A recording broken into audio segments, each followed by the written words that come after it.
لغايه دلوقتي احنا متعودين ان انا لو عايز احل اي مشكله نكتب بروجرام في فايل واحد عباره عن انستراكشنز مكتوبه ورا بعض. ستيل دي سمول سكيل بروبلم، يعني على المدى البعيد انت بتلاقي نفسك تكتب عشرات الالاف من السطور علشان تحل لارج سكيل بروجرام. ولو احنا مشينا بالسيكونس ده فبالتالي هيبقى صعب جدا ان احنا نقدر نحقق الاوتبوت بتاع اللارج سكيل بروبلم. مش معنى ان انت كتبت كود اكتر فانت بتعمل فانكشناليتي اكتر، يعني انت تقدر تكتب less piece of code وتعمل فانكشناليتي اكتر من كود عدد سطوره اكتر. ازاي؟ ده اللي الفانكشنز بتعمله. الفانكشنز كل اللي بتعمله ان هي بتخليك اورجنايز، تقدر تستخدم الفانكشن بتاعتك اكتر من مره من غير ما تحتاج ان انت تعمل كوبي للكود بتاعها كل مره. تعالوا نجرب نكتب بيزك فانكشنز كده بايدينا ونشوف احنا هنستخدمهم ازاي.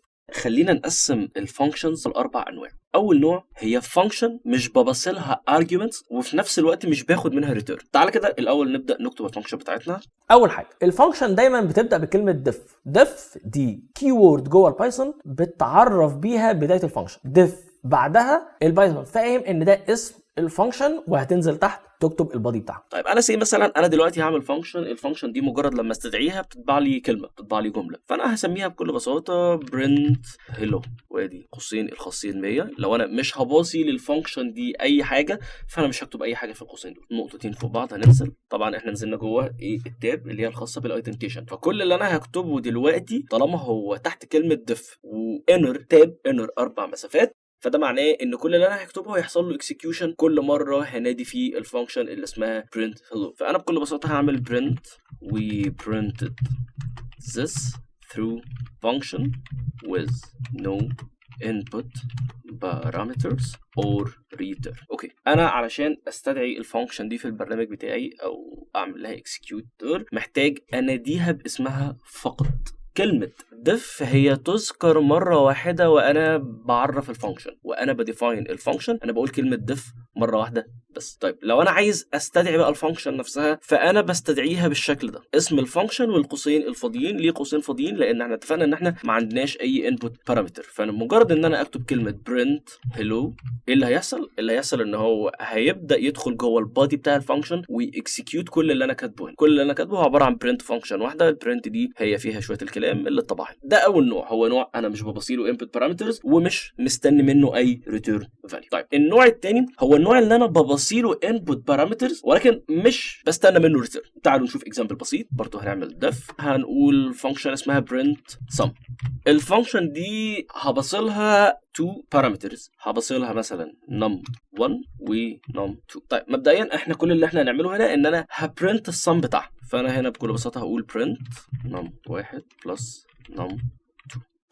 طيب فدلوقتي لما احب انادي الفانكشن دي في اي وقت، انا كل اللي انا هعمله ان انا هناك هكتب الاسم بتاعها زي ما كتبت الاسم بتاع الفانكشن اللي فوقها قبل كده، ولكن بدل ما هكتب قوسين فاضيين فانا هبصلها تو بارامترز وبصلها مثلا 5 و10. ايه اللي حصل؟ طبعت 15. 5 اتخزنت في الفاريبل اللي اسمه num1، 10 اتخزنت في الفاريبل اللي اسمه num2. دخل جوه فانكشن print اوريدي في values stored في التو فاريبلز دول، فهو جمع 5 على 10 وعمل print رقم كام؟ لرقم 15. ممكن بطريقه ثانيه اكريت مثلا variable اسمه x بتساوي 20 y بتساوي 30 واقوم عامل استدعاء للفانكشن، بس بدل ما بصيله raw values هبصيله variables. يعني هقول هنا print sum وبصيله x و y. ايه اللي بيحصل هنا؟ اللي بيحصل ان قيمه الاكس هي اللي بتتبسط مش الاكس نفسه. يعني في مرحله الكومبايليشن هو بيشيل كلمه x دي تماما وبيحط مكانها كام؟ 20، بيشيل كلمه y وبيحط 3 مكانها 30. فاكشلي ايه اللي بيحصل؟ اللي بيحصل ان انا كاني ناديت الفانكشن بدل ما اكتب x و y كتبت 20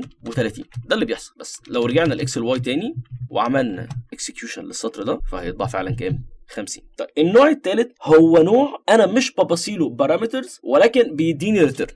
هو ده تقريبا من اقل الانواع اللي احنا بنستخدمها ولكن ستيل ذيس از تايب. سي مثلا انا ممكن اعمل ديف باي ودي تبقى فانكشن مش هبصلها اي بارامتر ولكن هعمل ريتيرن للفاليو بتاعت الباي 22 على 7. فدي ممكن مثلا استخدمها في ان انا احسب قيمه اي فاريبل. سي مثلا انا عايز احسب محيط الدايره فهقول مثلا فاريبل اسمه circ ايكوال 2 في نصف القطر مثلا اللي هو 7 في باي.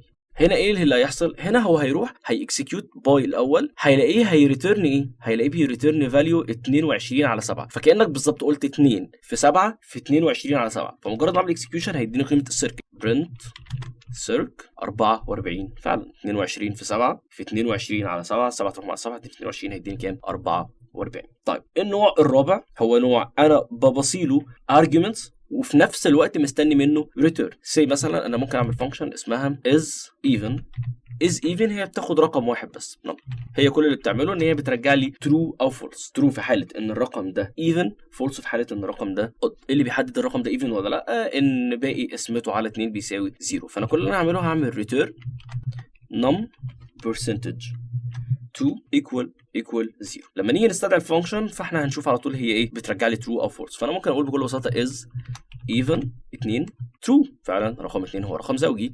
ممكن اقول is even وبصلها 3 false. ليه؟ لان 3 هي فعلا رقم ايه فردي. طيب ناكد تاني برضو على حاجه، لما نيجي نديفاين اي فانكشن زي مثلا عايزين نعمل فانكشن def is odd هنبصلها num. عندي حاجه دايما بنستخدمها اسمها الدوك سترينج. الدوك سترينج دي من الحاجات اللطيفه اللي احنا بنستخدمها ككومنتنج واحنا بنشتغل في الفانكشنز. دي عباره عن ان انا باجي هنا بعمل 3 دبل كوتس بكتب بكل بساطه الفانكشن دي بتعمل ايه. بكل بساطه انا ممكن اقول هنا this function is used to tell if the given number is odd. وبعد كده مثلا اقول ان الانبوت num والتايب integer الاوتبوت boolean.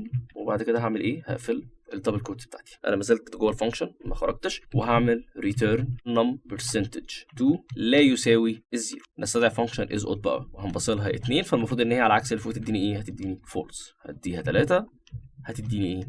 2. ايه اللي حصل هنا؟ كل الاختلاف اللي حصل ان انا بس كتبت دوك سترينج. الدوك سترينج اول سطر بيقول الفانكشن دي بتعمل ايه، بعد كده بيديفاين الانبوت. ايه هو الانبوت نم. طبعا المفروض ان انا كنت اكتب نم هنا سمول، بس يعني مش مشكله، كده كده احنا قايلين ان الكومنتس مش بيحصل لها كومبايليشن فمش هتفرق، مش هيدينا اي ايرور. نم التايب بتاعه انتجر والاوتبوت هو عباره عن بوليان. وممكن مثلا نزود له ان البوليان ده بيديتكت نوع الرقم سواء هو اود او ايفن وهكذا. ثرو اوت الاكزامبلز اللي جايه واحنا بنعرف الفانكشنز انا مش هتلاقيني بكتب دوك سترينج، ولكن بعد كده ان كيس بقى حضرتك خلاص خلصت الكورس بتاعنا بدات بقى تشتغل على البروجكت الخاص بيك، فهو جود براكتس جدا ان انت وانت بتكتب اي فانكشن تكتب الدوك سترينج بالطريقه دي. الفانكشن بتعمل ايه، الانبوت تايبس والاوتبوت تايبس.